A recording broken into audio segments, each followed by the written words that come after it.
This is Including You, the new series from Lead at Any Level.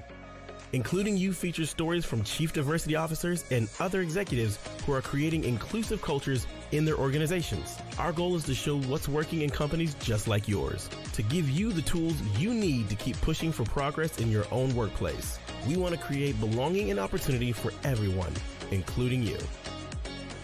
And now here's your host, Amy C. Waninger.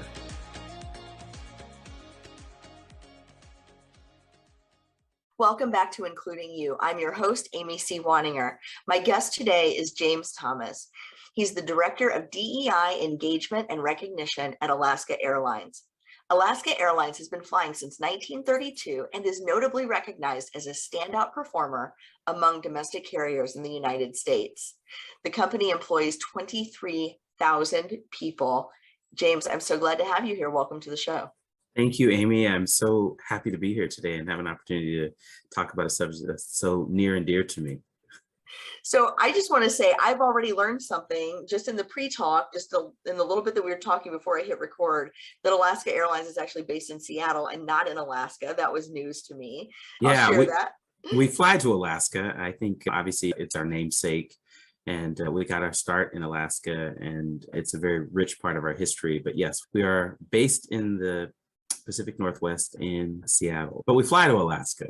There you go. No, that's wonderful. So tell me, you said this is near and dear to your heart, and I know that is true for every DEI practitioner. What I'm curious about is, why is DEI such an important focus for Alaska Airlines?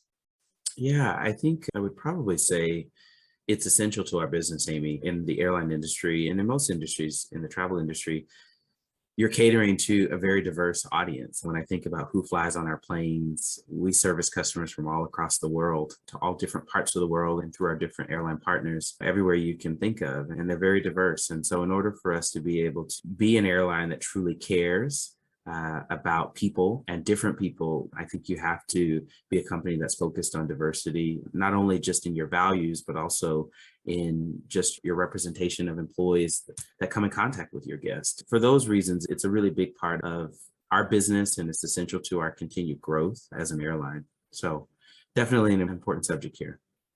So it sounds like it's not just a market share initiative or capturing market share, but also really a customer satisfaction and a customer engagement initiative, as well as an employee engagement initiative. Is that fair to say? It is. I think at the core of it, this work is about people, and it's the right thing to do. So let's start there. And then I think from a business perspective, I think that you can't have a company that is going to continue to grow and have a customer base that's diverse and from all across the world if you aren't thinking about how the products that your company has or the services that you have, how those are impacting different people. So yes, I do think that it's about how we give service to customers. It's how we gain new customers and think about customer acquisition, but it's also just at the core, it's about people, and it's about the right thing to do and making sure that everybody feels like this is an airline that they love and feel comfortable on.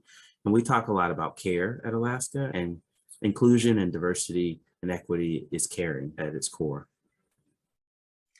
So when you think about the mission of Alaska Airlines and what you bring to the world, and that you do that with 23,000 employees, that's a lot of scope for DEI work.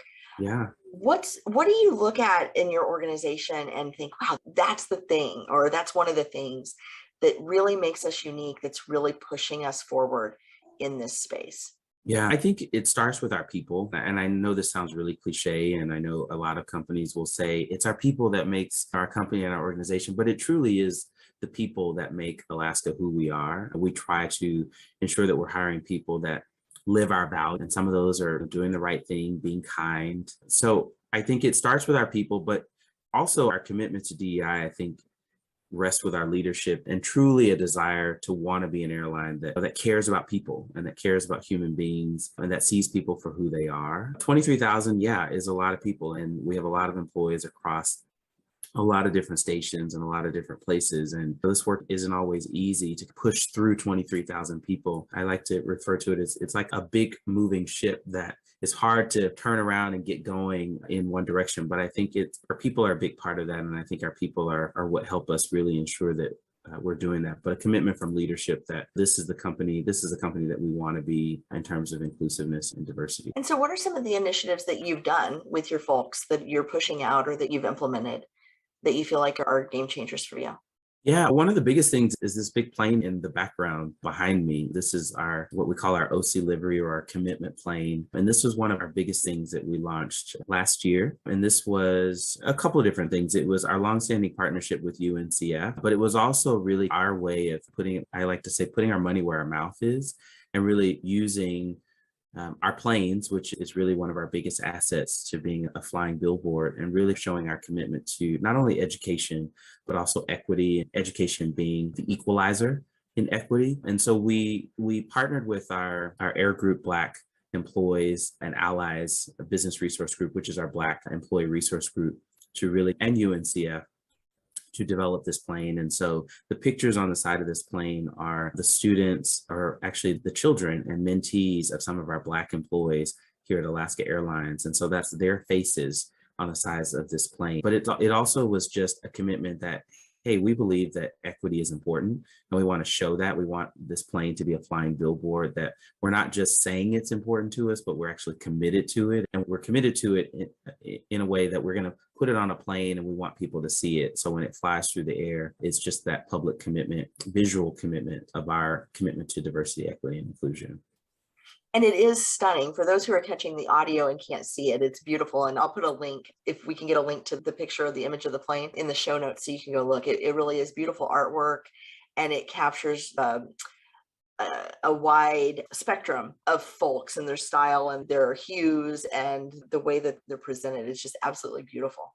I'll add to that, Amy. There's actually a YouTube video out there, and I'll share that with you, but it's a time-lapsed video that shows the painting of the plane, and then really the unveiling of the plane to the family members and the children on the side of the plane. And I had an opportunity to be a part of that. And it was a really powerful moment to watch those young people come in and see their likenesses reflected on the side of a Boeing 737 plane, and the families to be able to see that. And it was a really powerful moment. One of the things that you can't really see on the plane also is that there are a couple of quotes on there. There's a quote on one side from Nelson Mandela, and there's a quote from Martin Luther King as well. And so really poignant to, again, talking about equity and diversity and education.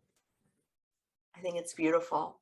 Now, the work doesn't stop on the outside of the plane. You've got some changes coming for your employees as well, right?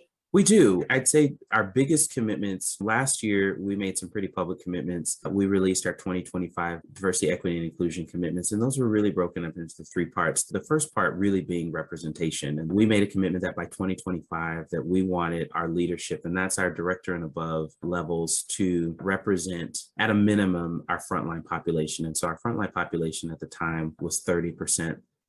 And so we want our leadership to be reflective of that, because if you think about in a perfect world, you should be growing your talent internally. And so if you've got a population of individuals and that's diverse in your frontline population, those individuals should be growing into your leadership. And so we made a commitment that by 2025, we wanted our leadership to be at 30%. And so that's one part of our commitment. The second part is that we wanted to ensure that our inclusion index, or our engagement survey, that we increased the score on that by a minimum of 10 percentage points. And so our engagement survey is really one of the ways that we measure whether or not we're being successful or inclusive. And it's really an average of 8 questions that we ask on our engagement survey every year to really help us understand if what we're trying to do from a diversity, equity, and inclusion standpoint is actually resonating with our employees, and they're actually not just hearing it, but they're feeling it. So when you feel belonging, then hopefully you're able to say that, hey, I feel it, I'm seeing it, and it makes me want to stay here. It makes me feel good about working here. And we measure that through our inclusion index score. The last piece of that is, how do we make sure that we're using our name and our brand to really support creating opportunities for, and 175 young people is what we made a commitment that we wanted to create, 175,000 opportunities, and not just in the airline industry, but just in general for young people by 2025. So those are really the 3 components of our DEI commitments for 2025. And I'm proud to say that since we made those commitments, we've been able to increase our leadership from 16% to 19%. And we've been able to increase our frontline population from 30% to about 35% diversity. So we're on the right track. We've still obviously got some more work to do, but we're definitely moving in the right direction. And when you give those percentages, are you talking percentages of historically excluded populations in general? Are you talking about Black and Brown employees? Yep. So I'm talking about BIPOC, those communities, Black, Indigenous people of color, those communities that have historically been marginalized or underrepresented. And so when we think about from a representation standpoint and getting to that 30% representation, we're really looking at racial representation. Now, we're also looking at other dimensions of diversity within the organization, but in terms of our public commitments, we specifically want to make sure that we're increasing our racial representation in our leadership. That's so important because that's how you attract people into the company in the first place, right? Is that everybody needs to be able to see somebody that looks like them ahead of them in their career path, or they feel like maybe there's not a place for them there. I think representation is so important. And I've had this conversation with people that maybe didn't understand that. I'll use just our pilots as an example. I think growing up flying on a plane, I don't ever recall really seeing a person that looked like me flying a plane. And being a pilot was never something that I thought was a possibility for a career. But we know that you can be a pilot and be a person of color. And I use our pilots as an example. By us wanting to make sure that we've even got more diversity in our pilot ranks for those people who have maybe dreamed about being an airline pilot, or little kids who have never thought about flying, seeing someone that looks like you is definitely a motivator to say, hey, if that person can do it, maybe I can do it too. I'm a tennis fan, and watching Serena Williams play the US Open as her last tournament before she retires. And I think about just how many people she's inspired to play the game because they saw someone that looked like them playing the game of tennis. Representation is important and it matters. And it doesn't matter what industry you're in, it's important. Absolutely. I think it activates the imagination of everyone, not just kids who are looking up to see, am I represented here, but having people who are experts who look different than what we expect experts to look like, having pilots who are Black and brown and women and disabled and representing the full spectrum of humanity in the cockpit is important, not just for little kids, but for grown people. Yeah. With limited imaginations. It does, Amy. It definitely challenges the stereotypes and biases that we all have about who a certain position or what a certain position or role looks like, whether it's a CEO, whether it's a manager or leader, whether it's a pilot, whether it's a flight attendant, no matter what it is. And you're exactly right that representation is important for a number of different reasons, not just for children or people aspiring to be in those roles, but also for people who have kind of these preconceived notions of who gets those positions or what those individuals look like. Absolutely. I think it's fantastic that you've set this target and you're already making strides toward it. Can you talk a little bit about what are some of the steps you took to make progress early? I talked to a lot of companies, representatives, a lot of executives who say there are all sorts of excuses, right? There's a pipeline problem. We just can't find the talent. We don't know where to look. We bring people in, but they don't stay. And clearly you've had some success in this area, despite the easy excuses of not being able to do it. So what are you doing differently that you'd like to see other companies emulate? I think one of the things that we try to really do is not just talk about it, but use data to help tell the story. I have lots of conversations with leaders where I talk about it's important to not just admire the data, because I think there's a propensity to look at the data and admire it and let's talk about what it's telling us and let's pull more data to see what that data tells us. But at the end of the day, it's what you actually do with the data, and it's how you take the data and take actionable steps to resolving it. And so one of the things that we try to do is we obviously review the data pretty consistently. I review the data monthly and I review it with leaders and my team. We review it with leaders across the organization, but the goal is also to come up with actions from, okay, as a result of what we're seeing, what are the things that we're going to do differently? And then how do we come back and track against that data to see, are we seeing progress? Are the things that we're doing, are they helping move this data forward? And if not, how do we adjust and change those things? Or how do we just get rid of it altogether if it's not working and try something different? And one of the things that I want to encourage people to do is you have to have data to tell the story, but then you have to action against the data too and not just admire it. I think don't admire the data or don't just admire the data could be a whole t-shirt Mhm. line for It, people re- in it, all sorts of fields. it really could be a t-shirt thing. And I feel like in this space, I'm sure probably Amy in your conversations with other practitioners, this work is a lot about passion also. I don't think any of us lack passion. You can't do this work without being passionate about it. But I like to say there's an art and a science to doing this work also. And so you need to be passionate, but there also needs to be a strategic approach around how are you going to systematically focus on certain things, not try to boil the ocean, but say, okay, these are the two things I'm going to start with. I'm going to do these things really well. And then I'm going to move on to these next things. And I'm going to do those things really well. And I'm going to move on to the next two things instead of trying to tackle 10 different things and only do it mediocrely or not that great. Yes, absolutely. This notion of figuring out where you can move the needle and concentrating your effort there. Yep. Because so much of this work is about capitalizing on past momentum and showing we've got results in this area and now we want to invest here. Yeah. And I think it also, you have to have a commitment from the top. I've seen organizations try to move this kind of from the middle, and this work doesn't move from the middle. If you don't have a commitment from the highest levels of your organization, that being your CEO, that being your executive team, it's going to be a really tough journey trying to move this work throughout the organization. And so really making sure that you've got that commitment and buy-on from all levels of leadership, and particularly your executives, is going to be really key. And I think that's something that we've been fortunate enough to have at Alaska, which makes my job a little bit easier because it's not just me pushing it, but it's our executives and our leaders pushing it as well. And then me helping to coach them on what are the things that they need to do to help move it further and faster.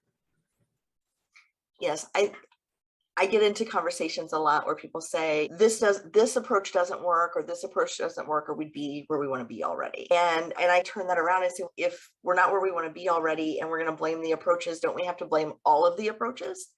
And instead of doing away with everything we could do, why not recognize that we all have a role to play? Yeah. We can't all carry the ball all the way down the field. Right? But we can each move it a little bit. We can get it a little bit further. We can come in and ask for help. We can each do our part to carry it a little bit further. And then when all of our efforts combine and we recognize and value and prioritize and plug people into the right places, right? Whether it's executives or middle managers or frontline workers, or even our customers. Yeah. And say, hey, this is what we're trying to accomplish. Can we get everybody to pitch in and help? It makes a huge difference. Best case scenario, Amy, I always say is my goal is to work myself out of a job. Now, I don't know that's going to ever happen in my lifetime, but my goal is to help people be so efficient at doing this, to make it such a part of our drinking water and such a part of what we do on a daily basis that you don't need someone in a role like mine to really drive this initiative in the organization, because everybody's doing it. Everybody is taking that piece of it and owning it and going out there and doing it. And I feel like my goal is to help other people do this job well as though they were practitioners. And if I can get one person, people, 3, 4, 5, 10 people to do this job, then exponentially I'm going to be able to take this subject and move it faster and farther because I've got more people doing it. Generally, your DEI teams are small nucleus teams supporting big organizations. And it's impossible to think that those groups alone are going to be able to single-handedly take this super important, big, huge subject and just make it happen all throughout the organization. You're going to need other people to do that. Absolutely. Many hands make light work. So, sure. James, what's next for your work at Alaska Airlines? What are you hoping to accomplish? You've got this 2025 commitment. Is there some piece of it that you're really looking forward to implementing? Some piece of it that you're really looking forward to celebrating? I'm most looking forward to celebrating in 2025 us having achieved that goal. First and foremost, Amy, I think getting to that target, I think will be an important piece. We're working on some different things from a culture perspective to continue to, as I like to say, I want people to come to Alaska and not just feel like it's words on a piece of paper, but it's actually what they feel, what they're living, what they're seeing every day. And those things look like all of the different initiatives that we're doing all throughout the year. And some examples of those are we've developed new uniform guidelines for our employees to make sure that employees feel like they can come to work and truly express who they are and express their uniqueness and do that in a way that allows them to come to work and do their best work, but also be able to give great service to our guests. And so I'm really excited that we've done some work around there. We've done work around looking at disability in the organization and how do we attract more individuals with disabilities? How do we make sure that our buildings, our airports, our stations, our facilities are accessible for all people? How do we make sure that we're doing that? How do we look at a lot of our processes and programs to make sure that they're inclusive and that we remove bias from those processes so that everybody has access to those? And so I think for us, it's just getting in the weeds and doing some of that not so glamorous, sexy work, as I like to call it, and really making sure that we're actually changing policies and changing things so that it's actually what people feel and see and not just what we say and talk about. And even though it doesn't seem glamorous and sexy on this side, everything that you implement, I guarantee there is somebody somewhere who notices and appreciates it because it makes them feel like they belong. It makes them feel safe. It makes them feel heard or seen. And so it doesn't always feel this work matters on the front end. Yeah. And we know it does in our hearts, so we don't always see the results, but the fact that somebody shows up for work and they can get to their desk or they can get on a plane or they feel safe when they do. Yeah.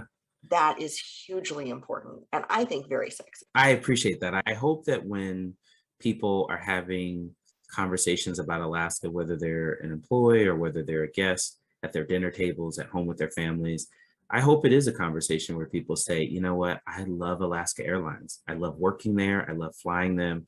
I love experiencing everything about Alaska. And I hope they do that. I hope they say that because they feel that. I hope they feel seen and included and valued for who they are. And so I think that if I can get one person to feel that and then spread that love one person at a time or two people at a time, then in some small way, I've given back to hopefully making Alaska and the world a better place.